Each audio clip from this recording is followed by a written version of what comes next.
sabi ni Raffy Tulfo, hindi daw sila Malacanang. In other words, hindi sila tuta. Okay. But doon mo makikita yung graduated din experience. Bakit? Kasi si Senator Tito Soto and Senator Raffy Tulfo, at least sila tuta ng Malacanang. Pero si Erwin Tulfo, tuta lang ni Lacson. Hindi siya tuta ng Malacanang. 'Di ba? Kasi nga may hawak sa kanya si Senator Lacson na alam sa kanya.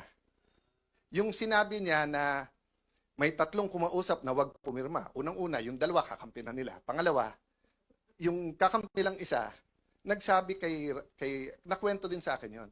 Sinabi kay Erwin, kami ang ginaganito ngayon. Ito ang hawak sa'yo. 1, 2, 3, 4, 5. Isang araw, ikaw gaganon. Kaya nung una, hindi rin pumirma si Erwin. So, yun ang mahirap sa Senado. 24 lang kami. Araw-araw kami nagkwekwentuhan. Minsan nagiinuman pa. Kaya kung magkwekwento kayo, ayusin nyo kwento nyo kasi alam ko rin yung kwento eh. Di ba? Magkwekwento kayo, bitin pa. Oh, yung totoo. Oh, Erwin Tulfo, isa-isay natin hawak sa'yo. Gusto mo?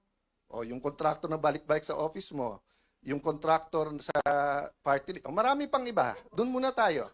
O, marami pang iba. Di ba? Okay. So, sabi nung iba, kung sasabihin mong tuta, ano si Senator Lacson? Hindi na po tuta si Senator Lacson, aso na po siya. Matagal na po matagal na eh. Okay.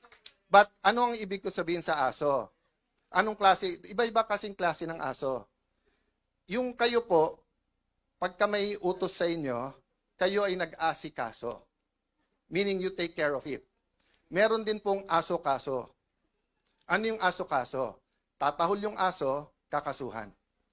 So kung makikita nyo po makikita nyo, ang usual procedure, kaya may affidavit o wala, ang witness itetest mo, huwag mong pababasahin ng affidavit.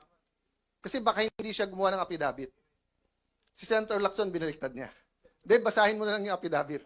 Hindi, sandali, payagan mo muna ang DOJ, kunin yung witness, gagawin yung affidavit. Pagbalik, basahin mo yung affidavit. Hindi po yun ang sistema.